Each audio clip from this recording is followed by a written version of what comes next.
अच्छा, आप एक और नुस्खा बताना चाह रही हैं जिस्मानी कमजोरी के लिए, जी जी बताएं।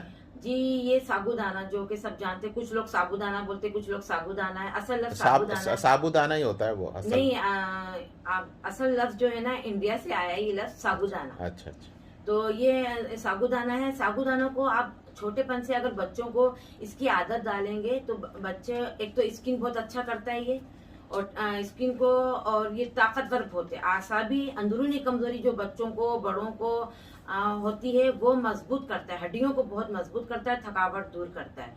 ये आप साबूदाना की आप खीर बनाएं, या साबूदाना को आप जिस तरीके से भी आप पकाना चाहें, लफ्ज है साबूदाना को आप डेली रूटीन में रोजाना लेकर आए।